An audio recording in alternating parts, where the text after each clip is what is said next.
Well, here we are in a world where we find ourselves all homeschooling, right? Suddenly, the whole world is homeschooling.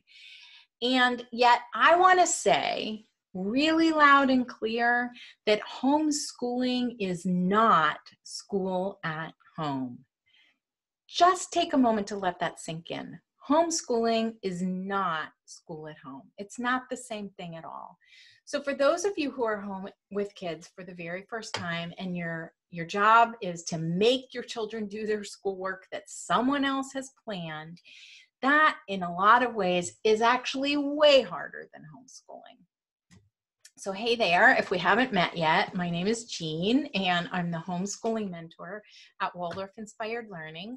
I'm the mother of three grown kids, actually, and in this video, I want to talk about what to do when your children resist, right? When they aren't willing to do the work. And this is, I have three tips here for everyone in the world right now, anyone who is at home with their children.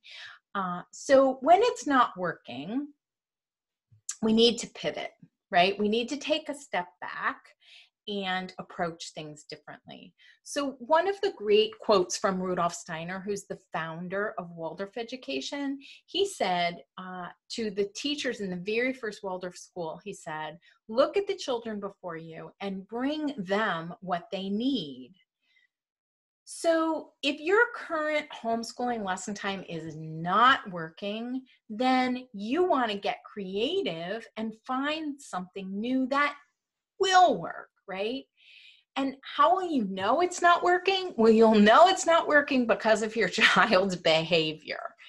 So that's actually a clue because we want to look to their behavior for additional clues of how we might pivot or shift things.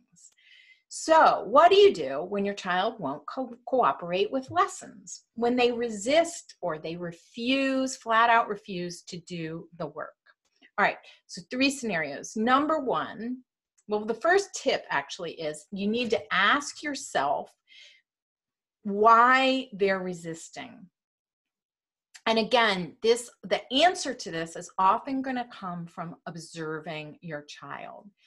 Perhaps it's because they're bored, right? Or the work is too hard, or they're very distracted. I know I have some days right now when I feel totally distracted, or they're just plain exhausted. So how you respond to the situation, to their resistance, is going to differ depending on what your sense is about what's going on. So if you sense that they're bored, you want to switch things up and find something that works better. If they're bored, that's the first scenario. So here are a couple of examples. Maybe you're trying to complete a grammar worksheet and your child just plain is not interested. Like they whine, they crumple in their chair, they say they can't do it or they don't want to do it. Even if you're working on main lesson book entries, like you're using the Waldorf approach and the child just cannot seem to do it, and your sense is that they're just bored with the work, then try switching gears, right? Maybe just pick up a book, a really, really wonderful chapter book that you love, and read some chapters aloud together. Or get out the game of bananagrams, right? And play a couple of rounds of that. Another possibility is to memorize a poem and then write that down. Just the structure of the language in a poem is giving them a sense of grammatical structure that they can take in by doing that activity. Then when you come back to the work, everyone will feel renewed.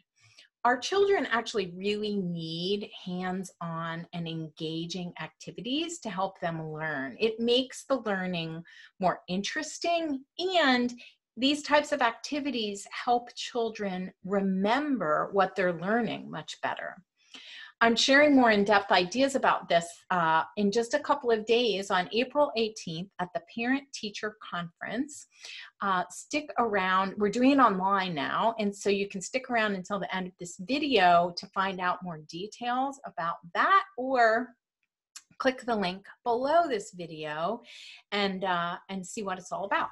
All right, back to your child resisting. So scenario number 2 is, if you think your child is resisting, like after observing them, you think your child is resisting because the work is too difficult, then you want to actually break it down into smaller chunks or smaller steps. So say you might want to do 2 math problems instead of 10 math problems, or maybe they need a refresher in how to do the work. Do some of the work with them, then sit by and observe while they give it a go on their own, and then they might be able to do it independently. But children actually need us to partner with them to get their work done. This is really true all the way up until maybe age 12 or 14, much later than many of us would like or think is needed. And it's even then, children like having other human beings around when they do their learning. They like to share what they've learned. They like to engage with other human beings for that connection. So consider that, because now those connections really are just within your household if you're quarantined. Okay, so the third scenario is, what if you sense that your child is just plain distracted? Then you want to really simplify your day. You want to scale things back. You want to limit maybe some screen time, limit the interruptions, and have a much simpler rhythm to your day. What happens often when home life gets very busy, and right now, even though a lot of us have activities that have been canceled, home life has everything going on within the home, right? So we tend to juggle too many things sometimes as parents, and it's actually better to do less better. That should be the aim. Do less better.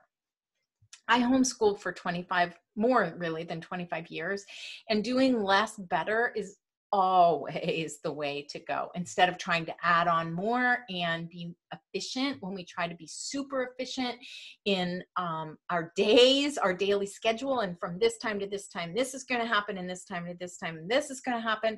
With children, that often doesn't go so well. So a very simple rhythm is important. I read a comment in a Facebook group earlier this week, and this mother was talking about, she was desperate, and she was talking about her youngish child, maybe a 7-year-old daughter, who the mother was so frustrated because the daughter wouldn't do her work, the work that had been sent home from the school. And the mother just kept taking away more and more and more privileges and getting into a real power struggle with the child. I so feel for that mother. But if we can take a step back and, like I've said, look at why the child is resisting, that can help us decide how to move forward in a gentle way, in a supportive way. Because the truth is that if any of us, if we can first tune into why the child is struggling, then we can pivot in a way that's helpful, right? That's helpful to them and helpful therefore to everyone, probably to the entire family right now, without being punitive, without being really heavy-handed, so that everyone can get their needs met. Because after all, that's really the goal, right? We want the learning to happen, but we also want everyone to get their needs met. So I hope that's helpful to you right now. If your child's resisting, start with the why. Observe and see if you can intuitively get in touch with why. Why is it happening? And then you'll proceed from there. All right, I'd love to have you join me this Saturday, April 18th, for the Parent Teacher Conference. This is an online event for any and all homeschoolers, old and new, who want some inspiration and encouragement right now. We're going to have 4 webinars in one day with Q&A at the end. And when you sign up, you can join live, like you can come to any, all, as few or as many of the webinars as you want to throughout the day. And then you'll also get all the replays. So the Parent Teacher Conference is brought to you by myself and Elizabeth Williams from the Four in Tow podcast.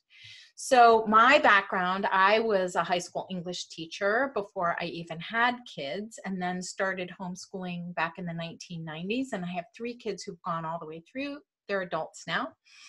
And Elizabeth has 4 children, and she's a 3rd-generation homeschooler. So I think we both have an interesting perspective to offer. We'll be sharing about holistic homeschooling, why hands-on learning really works, how to get started with homeschooling if that's something you need or are interested in right now. I'll be doing playful hands-on language arts, and Elizabeth will be offering playful hands-on math.